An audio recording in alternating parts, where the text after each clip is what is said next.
Welcome, listeners, to another episode of Listen, Learn, and Love, hosted by Richard Osler. My guest on today's podcast is a transgender Latter-day Saint, BJ Nelson. Welcome to the podcast. Great to be here. Thank you. BJ is a transgender woman, so I will use she and her pronouns, and she will tell her story. BJ is married to Donna, and they've been married for how many years? 46 years.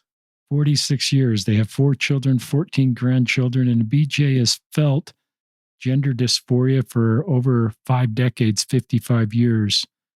And I think our joint prayer is that since BJ has been walking this road for so long, that his long view of her gender dysphoria will be helpful for you. Those of you that experience gender dysphoria and are trying to figure out your way forward, or those of you that are parents or local leaders that are trying to help someone with gender dysphoria find their place in our church and get the necessary medical help and any other help they need in their lives to make their way forward. Is that okay for an introduction, BJ? Sure. And the best way I know to do that and to help people understand is I've always felt that storytelling is the platform of this podcast. So I felt a long time ago that I shouldn't make any assumptions about my transgender friends without first meeting transgender people. And I really tried to do that.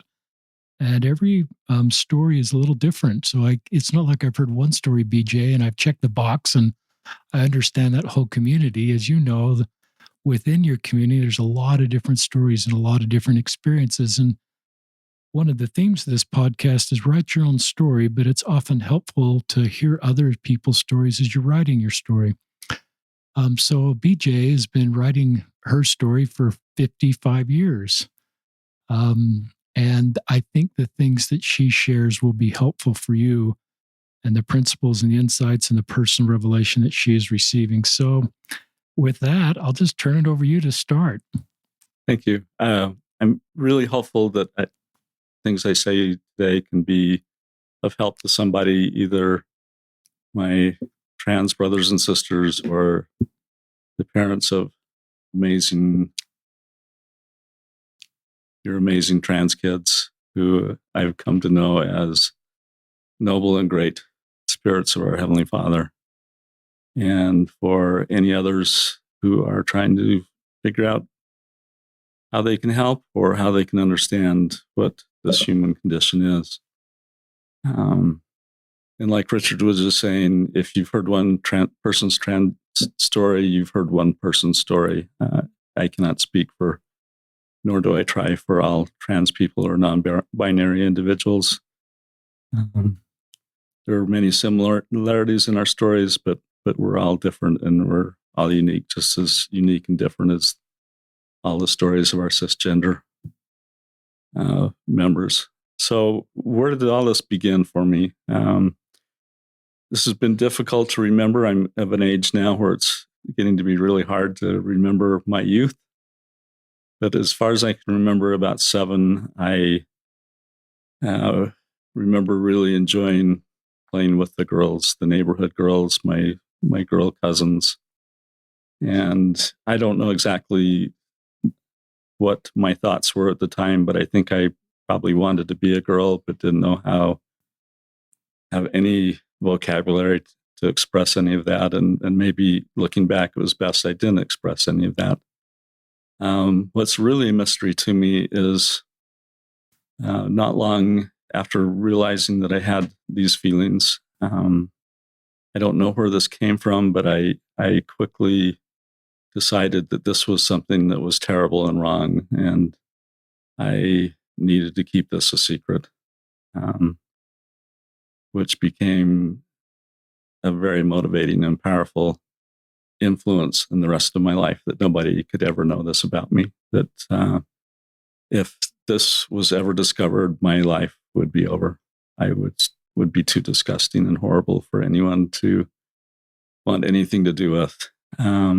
And so I retreated into that closet, and I was quickly joined by a couple other companions of shame and guilt and self-loathing. And so those those were huge, heavy loads to carry for a very long time. But those feelings never went away, and they never do go away. They just keep coming back and bigger and stronger. But I got busy as best as I could to be the best Mormon boy that I could be. That's what we called ourselves at the time. And I grew up in Orem.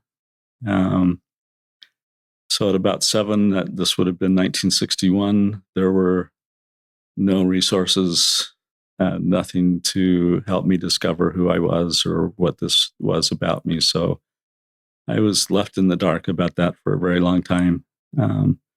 Orem was probably as close to being 100% LDS town as you could ever hope to find.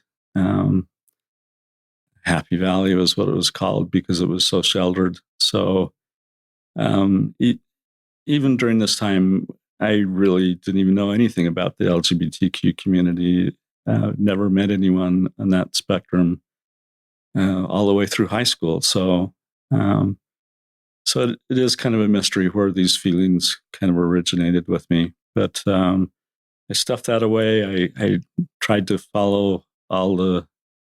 check all the boxes. I didn't make it to an Eagle Scout, but I made it to a Life Scout. I earned my duty to God. I was in quorum presidencies all throughout being a youth. For years, it seems like I was the only one preparing sacrament at church on Sundays. I really tried to do the best that I could, and served a mission to Sydney, Australia. Came home from that, got married a couple months after getting home. I'll maybe tell some of the backstory a little later as we go along, but got married a couple months after getting home and set right about having children and going to school and making a living and serving in just about all the callings within the ward. I think the only major one that I didn't serve as was as a bishop, and kind of glad that I didn't have to be called to that. Although in my situation, being the young men's president was really a hard calling. So, but so all through even these years, I did not really have a label for myself. I just knew that this problem wouldn't go away no matter how hard I would work at it. I don't think the term transgender even became a word until about 1971, and it didn't find wide usage until the late 1980s. So it was difficult to really figure out what these feelings were that I felt, and eventually the cycle would become kind of a 6-month cycle of where these feelings would just be overwhelming for about 6 months at a time. And I would fight that and try and make it go away. And eventually, after about 6 months, I could make it go away for the better part of 6 months. And then it would come raging back again. And like I say, always bigger and stronger. And I did my best to stay in the closet. Like I mentioned earlier, this was something that I would never tell anyone. I would take it to the grave with me. And it got to be quite a heavy load. That plan all worked out until it really couldn't work any longer. And my closet started becoming way, way too dark and ominous. And I'm going to get into more of the details as I kind of back up and layer into my story the influence that God has taken in my life. But it got to the point where I either needed to come out or end my life. And at this point in my life, I knew that most people in my situation coming out to their spouse and would end a marriage. And I'm married to the most amazing woman I've ever known and person that I've loved for almost a half a century now, and she's loved me even longer. So that was terrifying coming out to her. So I think everybody's closet kind of has an expiration date. My expiration date was the 12th of April, 2017 is when I came out to my wife.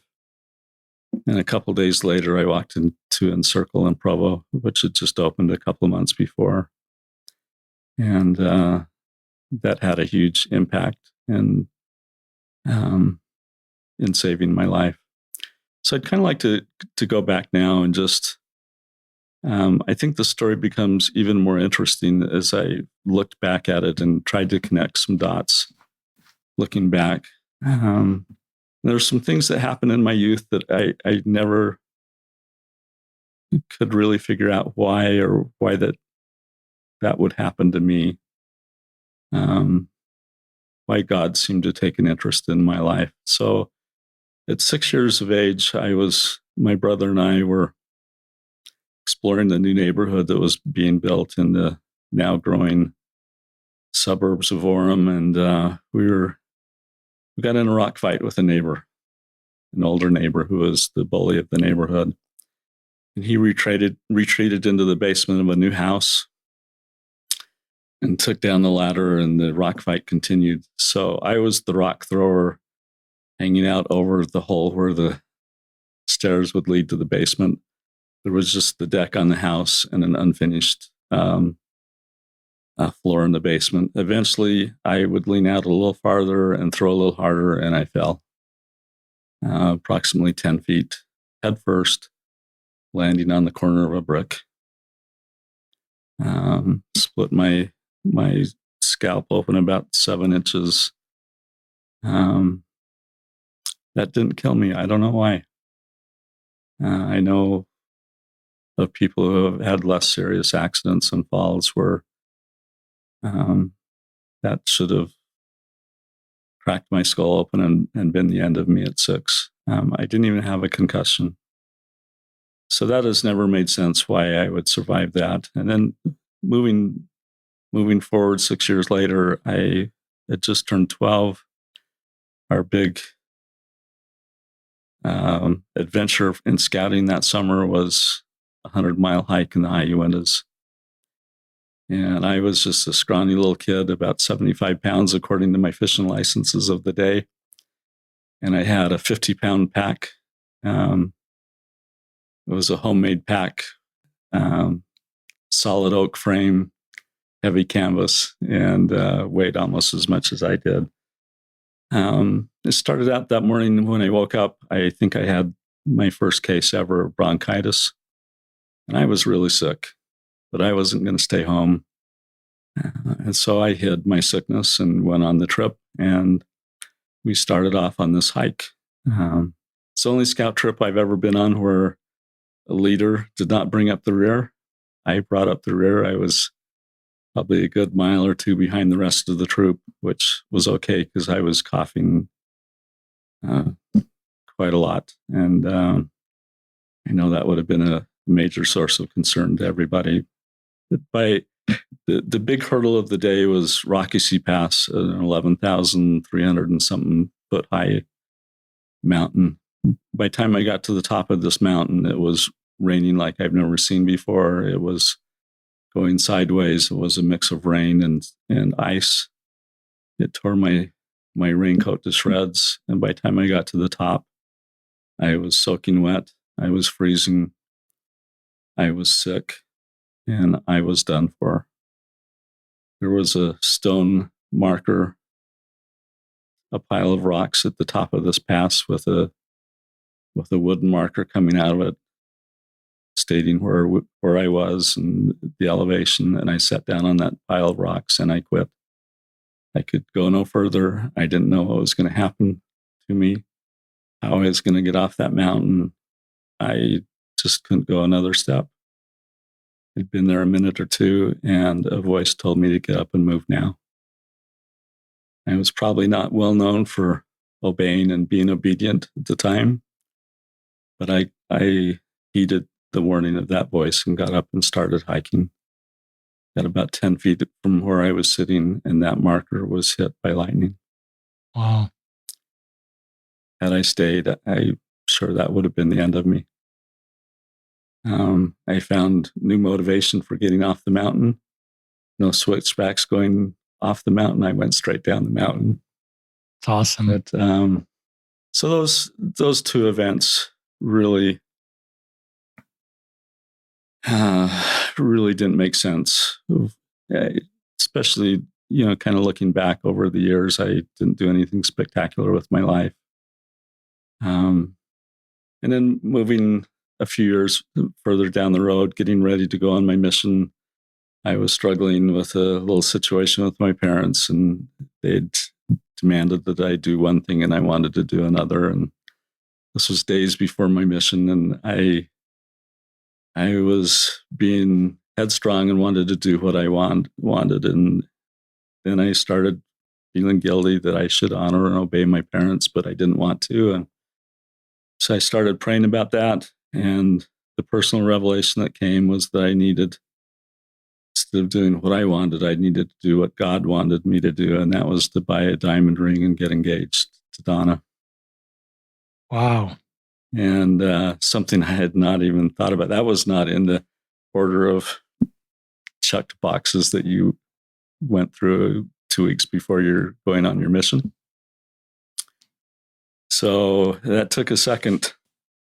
Same answer to prayer. That's personal revelation came a second time. And so I went out and bought an engagement ring to Donna, and we got engaged the night of my farewell. That's awesome. And again, I think God knew the beginning from the end and knew where we would end up and who the perfect spouse would be for me. And I think hopefully I've been the perfect spouse for her as well. So I might just add, listeners, I'm not sure I've said this, that Donna's here. Often my guests will bring somebody with them, and Donna wanted to be here. And I've just watched her face a little bit as BJ's been telling her story. And Donna's just been smiling, and I can sense the love with this couple, and that they've been walking this road together. It's a beautiful love story. So anyway, and the fact that you got engaged to Donna before your mission, BJ, right, and keep telling your story. So now I want to jump back to 2017. The backstory of my coming out is, I knew Encircle was opening their house just across the street, south of the Provo City Center Temple. I couldn't be there for the grand opening. I wanted to be that morning of February 14th. We were getting off the airplane in Sydney, Australia. It was my first time back to the mission field, and we planned this trip to acquaint Donna with the amazing place that Australia was. But the whole time on this trip, I was in a dark space and was struggling. Got back, and for the next 2 months, over 2 months, God would not let me alone and kept bugging me multiple times every day that I needed to go to Encircle. I needed to go to the transgender support group there. And literally, it was multiple times every day. It's just one big problem. What do I tell my wife where I need to go every Friday night for about 3 hours for the next couple of years? There was no excuse that I could come up with that would make sense. There was no lie that I could tell. There was no way out of this other than straightforward and tell the truth, which was, like I say, terrifying. And eventually it was what I ended up doing. And I don't remember much about that night.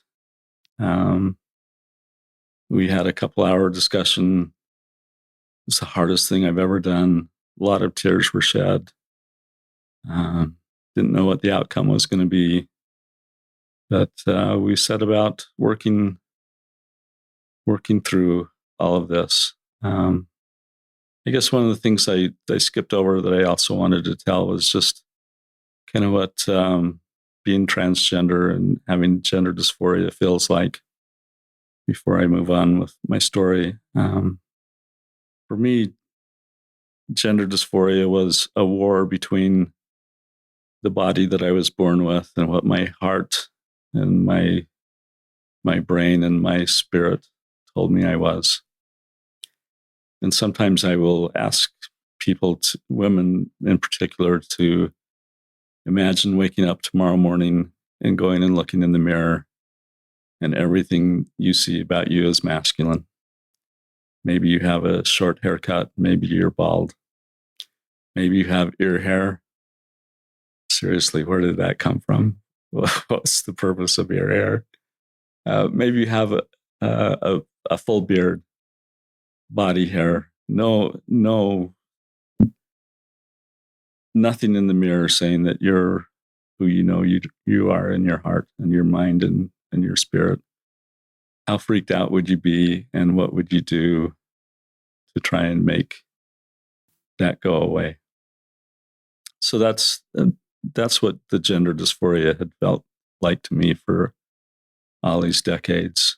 About the time I came out, I started on HRT, hormone replacement therapy, which really just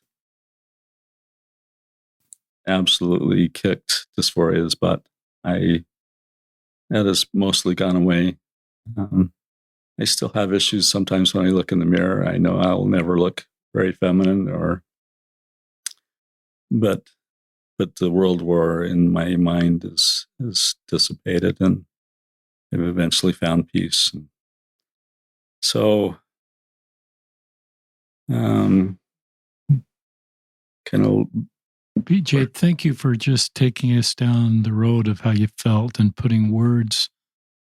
As I've listened to my transgender friends put words to this experience, it's just kind of opened my heart and broke my heart, and recognize that for cis people, we don't experience any of this. And so it's just so hard to understand. But when you use the word war, and you try to imagine for a woman to be in a male body, or for me, a man to be in a female body, and wake up and look at that, you do a good job of just trying to, in a very kind way, pull us into the road you've been walking. And then my heart says, oh, I want to help you instead of judge you. I want to find ways to, and you did find, and you are finding ways. And I love the role that hormones played in your life to make the dysphoria go away. And that makes me happy, and that you're alive, and that this pain you feel is not completely over, just like you said, but it seems to be manageable. Very. So thank you. Other guests have talked about being permanently car sick, and I can kind of relate to that. I want to get out of the car when I'm car sick, but I've sort of said, using another trans story of explaining car sickness to somebody in the 14th century. I mean, I can relate to car sickness because I've felt it. But if I went to the 14th century before cars and tried to explain car sickness, so you've done a good job of trying to explain this. And the word war, I don't think is an exaggeration after I've listened to so many stories. And this is a long war with no light at the end of the tunnel for a long time. And I accept that you felt the darkness of the box, to use some of your language. The closet was closing, and it was probably closing to either, sounds like either coming out of the closet or your life ending. Yeah, definitely was. And again, there's God playing a role in saving my life. I want to also mention, up till this point of coming out, I was always too filled with shame and self-loathing to even talk to God about this. And in some ways, I'm grateful that I didn't spend a lifetime trying to pray this away. I think that might have hastened my demise, to have prayed for 55 years for this to be taken away, and it wouldn't have been.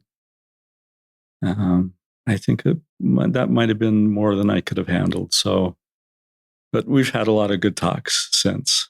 And he has continued to help me. I might also add that after coming out, I made a promise to Donna that I would not socially transition until I got to another point that I'd heard many transgender people talk about of needing to socially transition or again end your life, either living authentically or not living anymore. So I made that promise. I had a therapist that thought I was crazy and wondered why I would walk right up to that edge before trying to move away from it. But it made sense to me. And so it's set forward to, well, I guess the other thing is from that kind of moment on, God impressed upon me that I needed to hear other people's stories. And so he didn't just leave it there. He would prompt me of where I would needed to go and whose stories I needed to hear, whether it was in-person meetings at in Circle or the Utah Hearth or other events.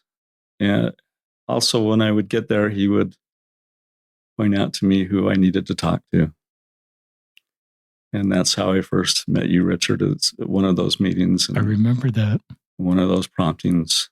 And so God took an active role in being my guide in this journey at that point on. And it's been quite amazing.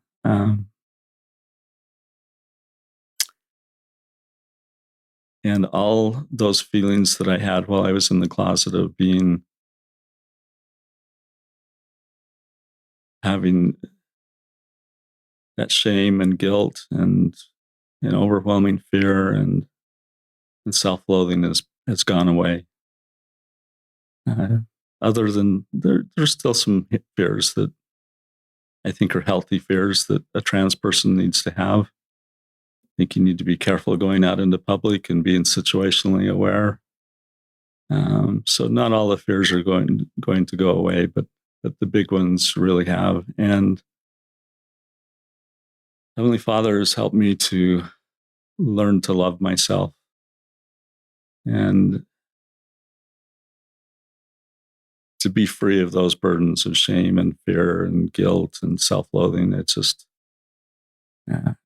amazing to be at that point in my life. So I got busy trying to navigate this journey. It felt like I was driving a car with both feet on the pedals, one foot on the gas pedal and one foot on the brakes. And which one's going to end up wearing out first, the brakes or the engine?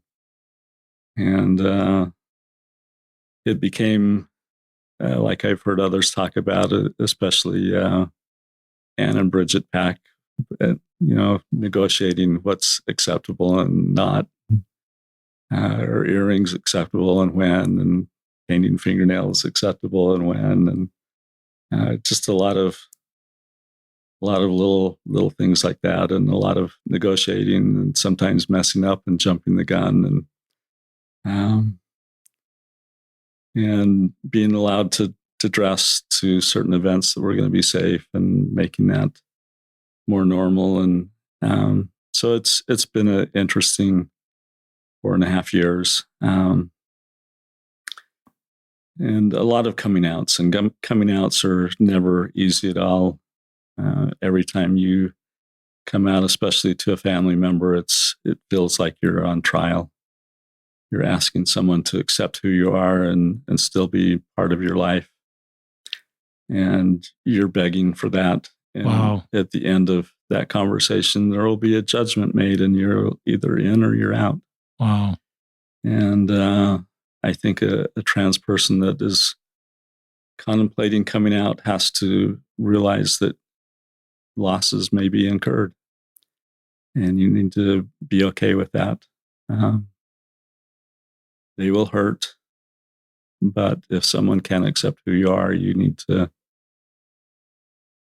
try and work through that and be okay with that, and hopefully live a life that they eventually want to be a part of. So hard things that we go through. I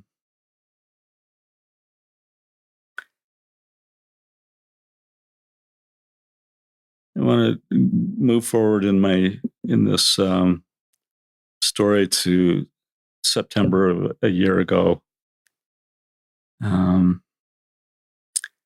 I was having what I thought was a faith crisis and going deep down that rabbit hole. I was getting ready to go to lunch with a friend to discuss this.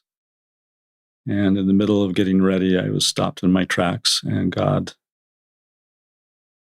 told me that this wasn't about my faith. This was about my gender. This is the time that I talked about and made a promise to Donna that I would not socially transition until my life was in jeopardy.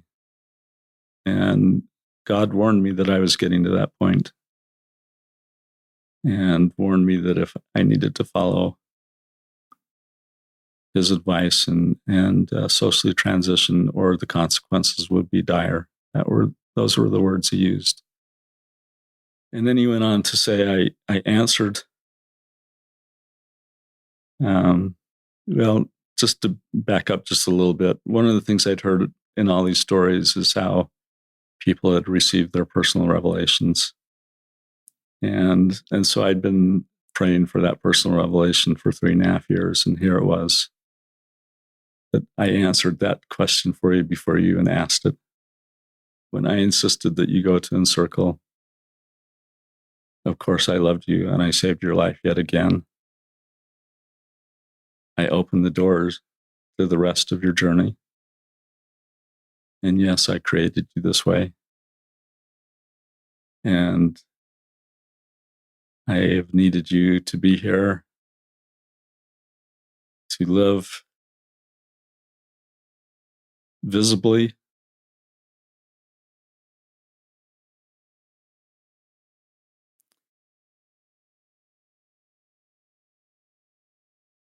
and that you're perfectly created and you're loved. So he's continued to ask me to stay in the church and be visible, which I've tried to do. My ward has been really good with me, which I really appreciate. I do attend Relief Society. We'd made arrangements with my stake president a couple years ago to start attending Relief Society. The first Sunday I was supposed to attend was the Sunday that the church closed for COVID-19. So I have another friend that was in the exact same situation. So we joked that we kind of killed the church there for a while.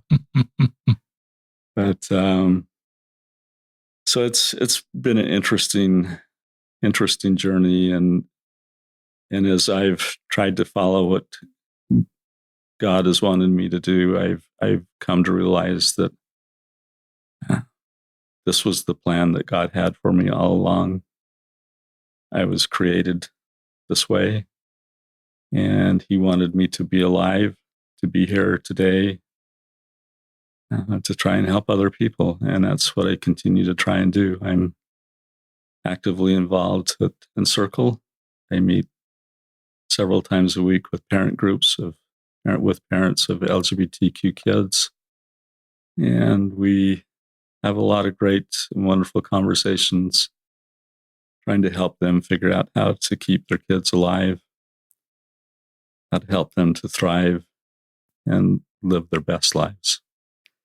And that's very rewarding work for me to do. I feel very fulfilled in doing that, and really grateful to be in that position and to be able to do that. There's just been a lot of other amazing things that have happened, especially in this last year, as I've struggled to stay in the church and be visible. It seems like God always presents me with something, some task, some person that I need to meet, something that I need to do, and I'm glad. I'm glad I can see the reasons why he needs me to stay and wants me to be visible. I've ended up sharing my story in 3 institute classes at UVU and giving Trans 101 lectures on UVU campus in 5 different classes, and that's all just been this fall. I've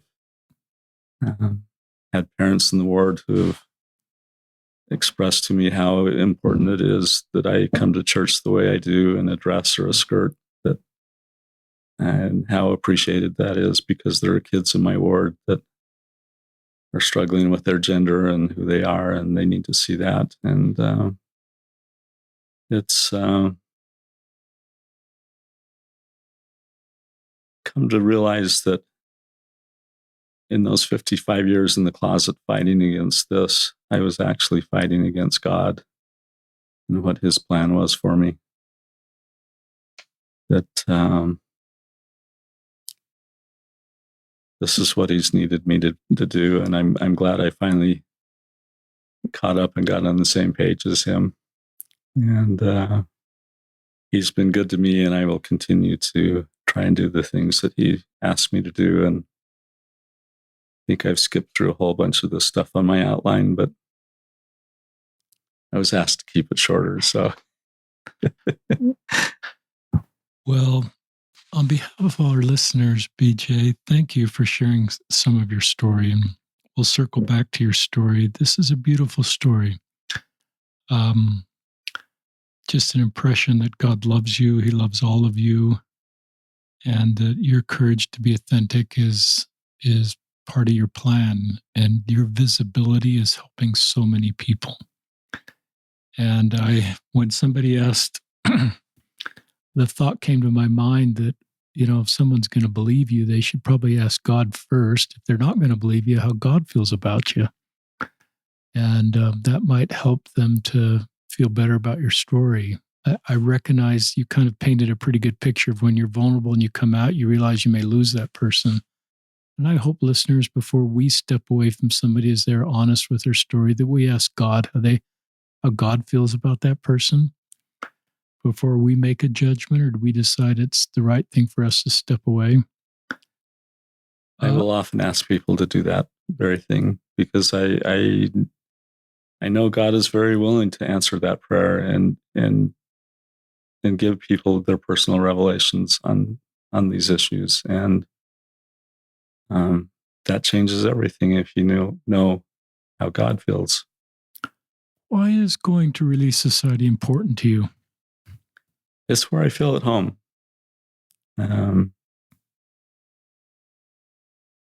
If I'm a woman, that's the right meeting for me to be at. And honestly, from my time serving in bishoprics, I always enjoyed Relief Society and Young Women's way more than any of the priesthood meetings. There's a spirit there that's not to be had in priesthood meetings. And it just feels right, and I'm at home there. What are the best things Relief Society sisters are doing for you in Relief Society? Or what are the best things that brothers are doing to support you in Relief Society? First off, I'm being allowed to be there, and that doesn't always happen. I have many friends who are not allowed to attend the meetings, even though the handbook says that we're to be allowed. The hardest thing for me is in the handbook of instructions, it talks about that you can't be a distraction. And if you're a distraction, you'll be asked to leave. And I read that to be permanently. So that's a place where I still do not feel comfortable commenting and making comments. I don't want to be asked to leave. I don't want to be a distraction. So I often bite my lip and filter. Not even filter. I just don't make comments. Especially, and then there's lessons and times where I think I could have added the lesson, but I just don't want to mess things up for me. It's important for me to be there, and I want to be there. That's really honest. I recognize you're muted. You're there, and it's healing and helpful and where you want to be and connecting with your fellow sisters. But I recognize that you're guarded and muted. And I recognize there has been a change in the handbook that you're allowed to go there if you're not a distraction. But that's an interesting word and can be interpreted very differently. And I sense you're pretty careful not to be a distraction. And I hope that we can evolve to the point where we need your voice in Relief Society and the insights and the perspective and your life experience to help your fellow sisters accomplish the things that Relief Society is trying to accomplish. And that would be, to me, that listeners, that doesn't change our doctrine, or it's just a way of I think a lot about the boat being bigger and what we can do to help, people feel like they belong in the boat. And some of my LGBTQ listeners say, I don't have a crisis of faith. I have a crisis of belonging sometimes, that I really feel like I belong to my congregation. And it sounds like you're feeling some of that belonging just by being in Relief Society. I definitely feel a sense of belonging in my ward. Like I say, they've been good to me, and I really appreciated that.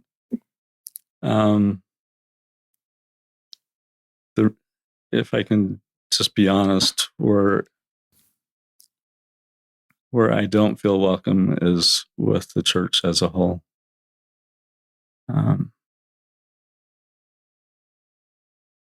First off, I don't exist within the church. There's only the binary.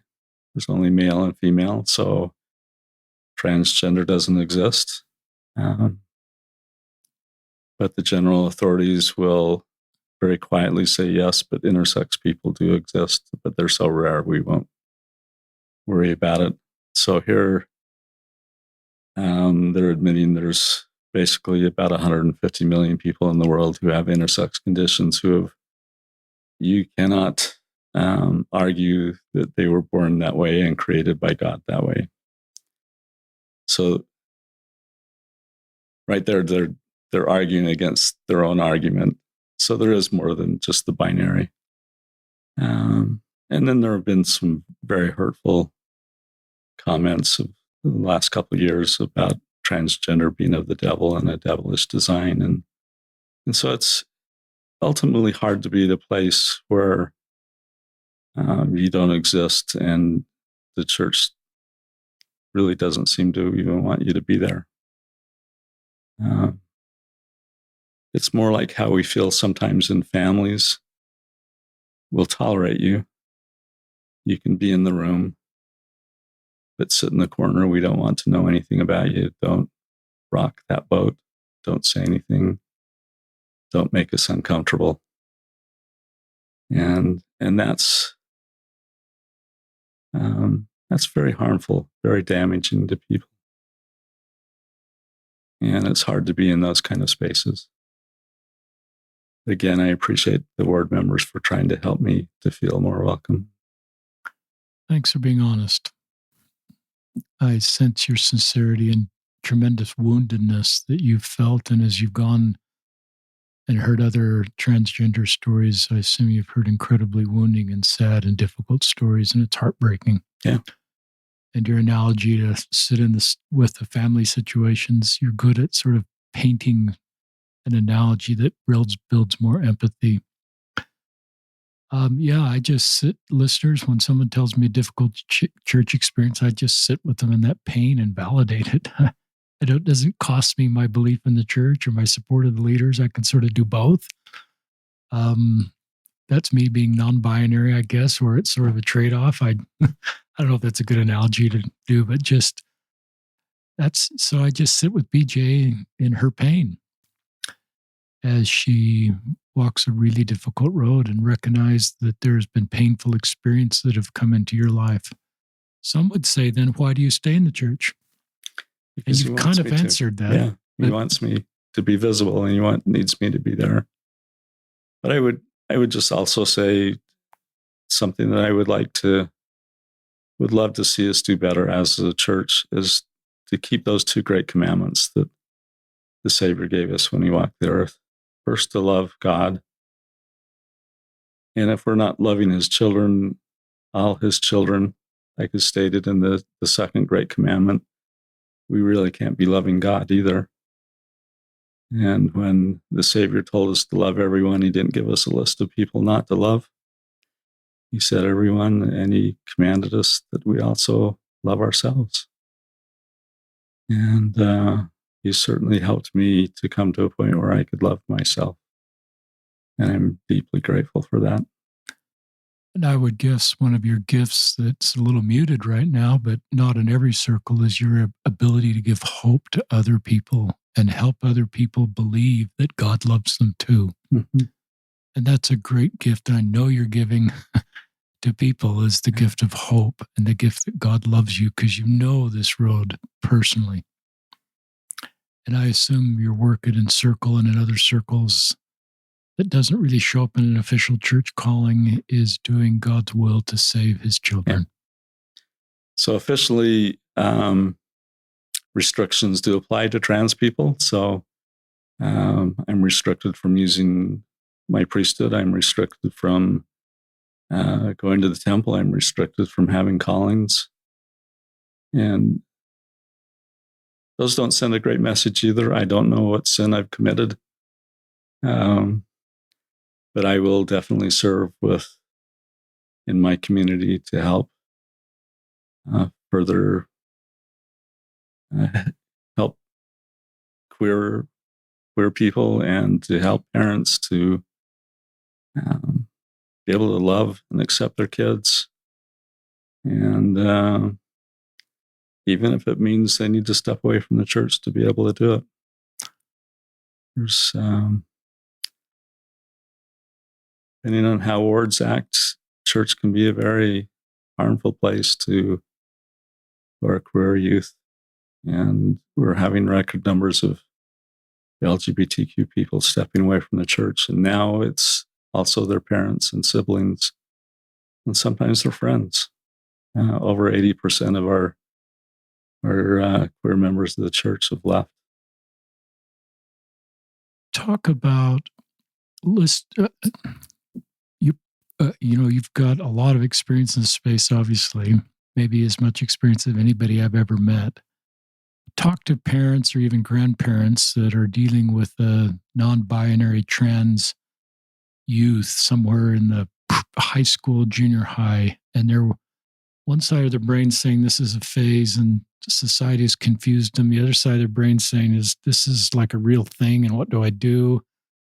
And it's just complex. And I know you've had hundreds of these conversations. So talk to those parents, even grandparents that are trying to do the best to support that age group in particular. The most important thing we can do for these kids is to believe them.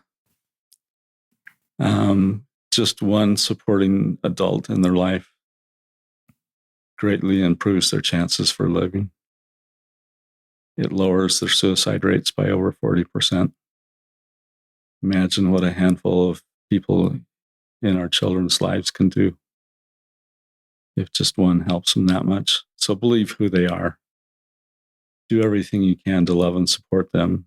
As we talked about, ask your heavenly parents about your loved one. Were they created this way? How does he feel about them? Err on the side of love. I love that. I'm just trying to think of the questions you might get that listeners are saying right now. Well, what if they said, well, if I believe them, it's more likely that this sticks with them because I'm privately hoping it's a phase. And if I believe them and love them and affirm them, then this phase that I think this is will be more likely to stick. And I've got myself in a worse situation. I'm articulating that poorly, but you can answer it better. I would just say poppycock. If they are who they say they are, they're not going to change their mind. And what you say or do, good or bad, against that is not going to change their mind. It's not going to influence them. I can't make someone be transgender. Gay people can't make straight people homosexual, and vice versa. All the electroshock therapy, all the conversion therapies, all the things that we've tried to do to people hasn't made any of us straight or cisgender. So believe our kids. They're the ones that are experiencing it. Most kids, if they're diagnosed with gender dysphoria, are not going to desist, change their mind. Less than 2% change their minds. Talk about the process to being diagnosed with gender dysphoria. So talk through the kind of how you get to that point.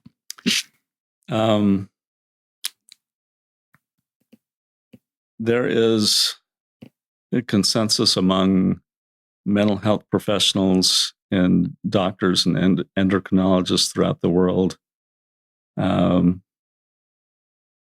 in what's called WPATH. It's a professional organization that determines the rules, safeguards, the best paths forward for transgender people. And there are standards of care that they have proven to be effective, proven to save lives, and proven to be helpful. And there is a questionnaire, basically a list of questions. Depending on the answers, that's where the diagnosis will come from.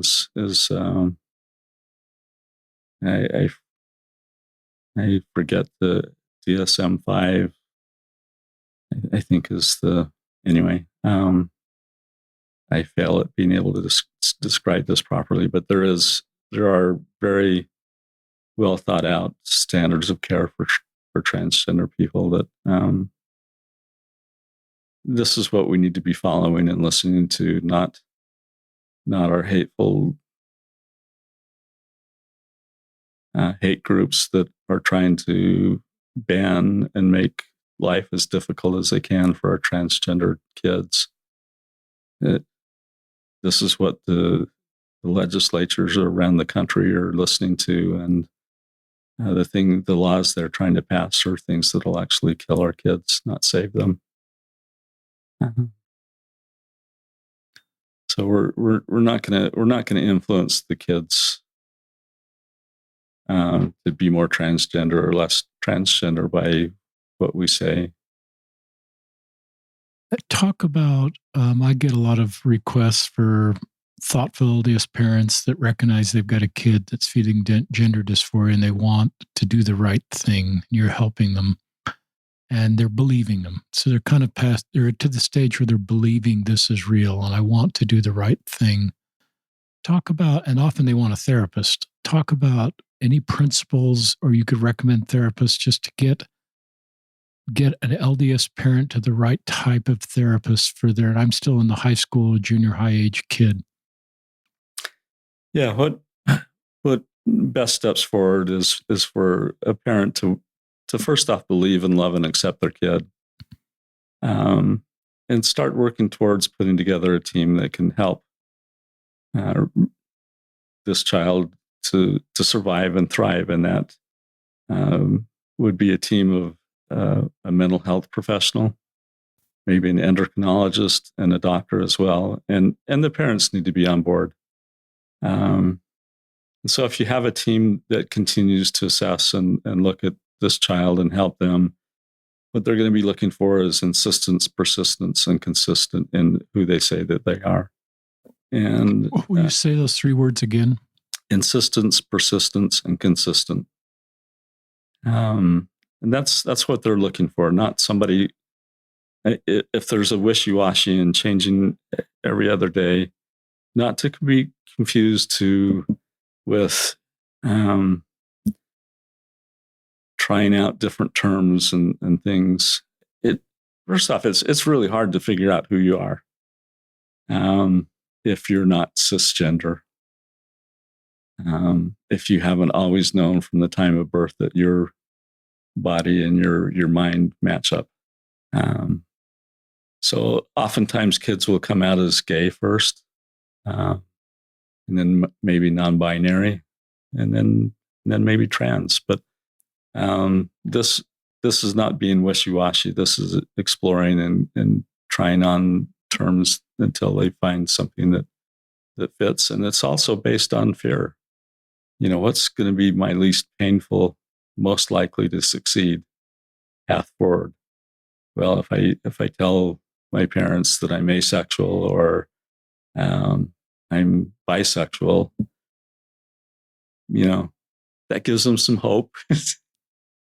As they get used to that, maybe I can throw on some other things down the road. But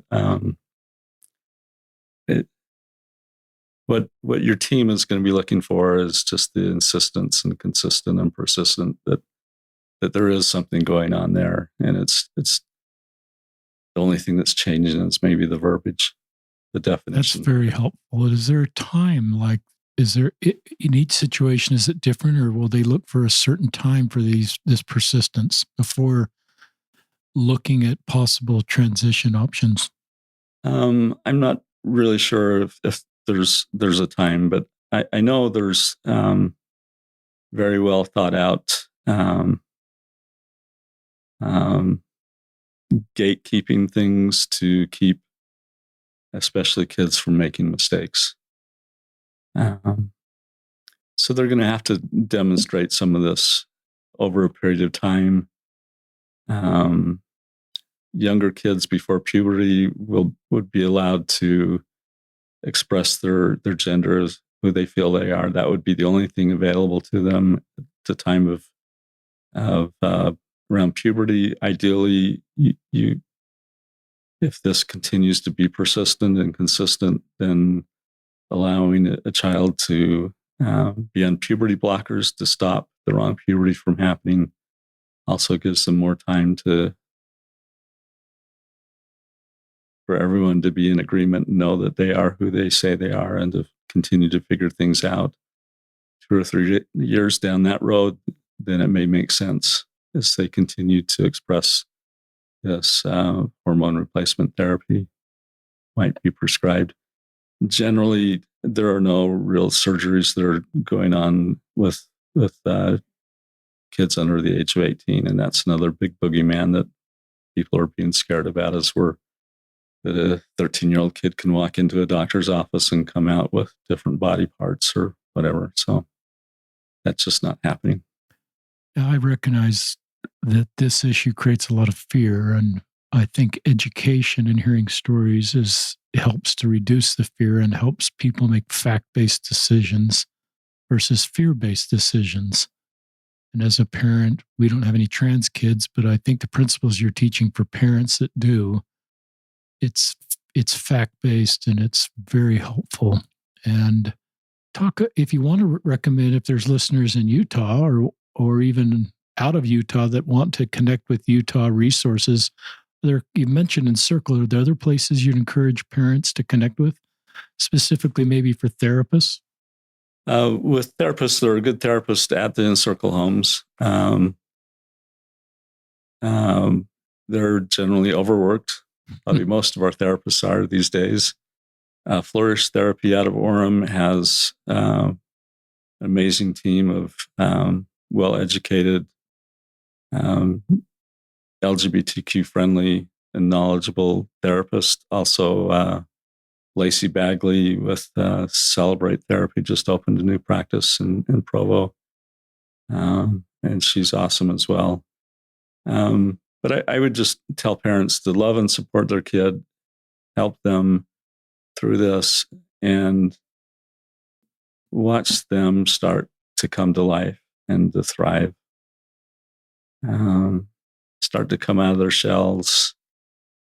There's still going to be lots of issues to contend with. There's going to be depressions and anxieties and things that hopefully a good therapist can help with. But overall, I think the general thing that you're going to notice is seeing your kid, the light come back on in their eyes, and help them to gain that light and to be able to figure out who they really are, and to be able to thrive and do something with their life. It doesn't mean their lives are over, or the eternities are not messed up because your kid is LGBT or especially T. So especially your life will be blessed as you learn to love your children the way our heavenly parents love them. If I had a red button around our round table, this is a round table, listeners, in our front room. It's a temporary table. It's been here about 2 or 3 years now. It's just a card table that we put a cloth over. But anyway, if we did put a button on it that worked with the big cisgender on it and you could push it, would you push it? I would not. And Why? That's been an interesting change. So not only has God helped me to learn to love myself, but over the last few months, I've come to realize that this has actually been a blessing in my life. And as hard as it's been, and as much of a struggle as it's been, I wouldn't undo that. Tell us more why. Why it's a blessing.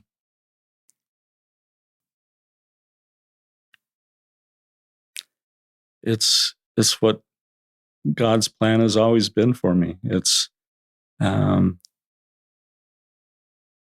why would I go after all this struggle to be where I am today? Why would I fight against God and how He's created me? He's blessed me. He's been on this journey with me every step of the way. He's been a good fellow traveler with me. It's a great answer, BJ. Love your heart. Love your life story. I think, listeners, we were in church today talking about Matthew 25, done it unto the least of these, you've done it unto me. And I've thought a little about that scripture, and you could comment on this. Sometimes I think, well, society has put transgender people kind of on the least of these, but I don't think God has. And I don't think I should look at my transgender friends as the least of these. But sometimes how we treat people that society has put in that box is a sign of our discipleship.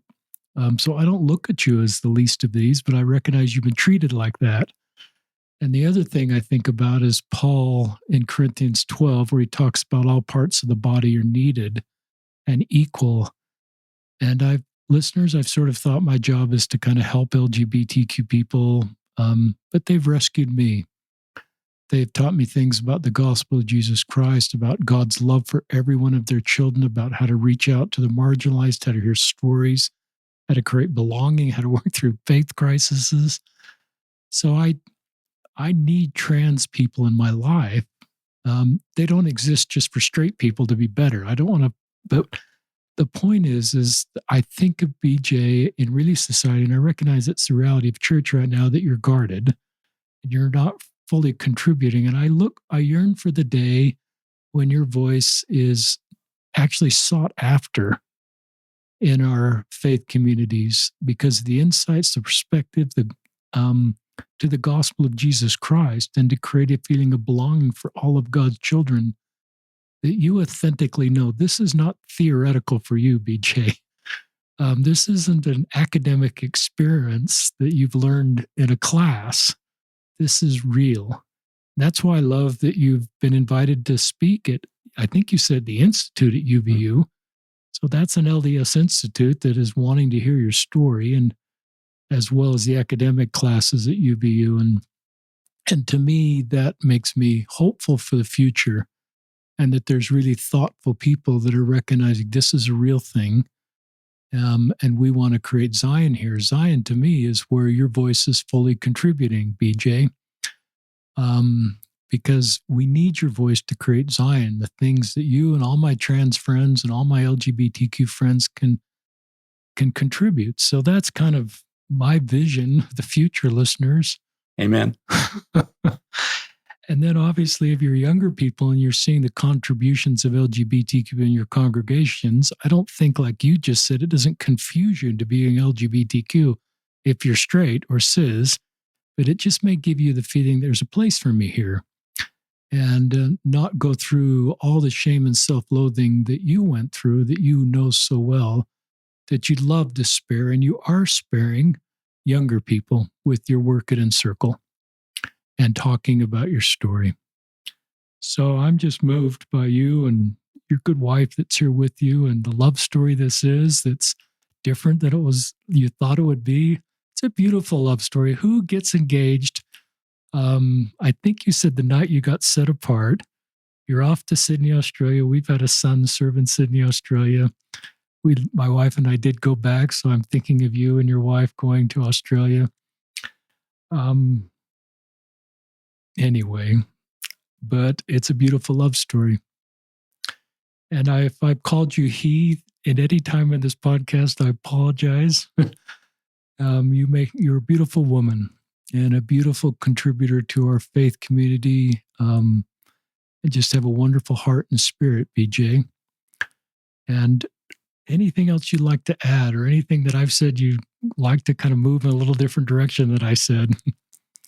The only thing I think I would also add is that as members of the church, can we just get beyond "I love you, but"? Why? Because anything you say after the "but" negates the love. I love you, but I don't agree with what you're doing. I love you, but I hate your sin. All those come across as judgmental, anything but loving. We just need to love. We just need to keep that second commandment. We've also been commanded not to judge. So let's get out of that business. I think we offend God when we try and usurp his role. I can't say that any better than you said it. I did put a story on Instagram today, just about creating a bigger boat, so to speak, in our congregation. And maybe a bigger table might even be a better analogy. I like table because Christ invited everybody to his table that everybody else thought he shouldn't be inviting to his table. Right. Table fellowship. So I think about the visual imagery of, I think he took Zacchaeus that was up in the tree, the tax collector that everybody thought you shouldn't be hanging with. And I think he invited him to dinner that night. So there's something about the table that's perhaps bigger than the boat. Anyway, I'm not sure I could find this post, but it's basically the idea, listeners, that to create a bigger table, I've always, the gate is wide at the congregation level. There is no belief or behavior hurdle. The gate narrows for the temple where there is a belief and behavior hurdle. And that may be a little triggering for you in your situation, because to your point, you're the gate, you're out of, well, I just recognized what you said, and you can probably answer all the temple recommend questions, but at this point, you're not allowed to go to the temple.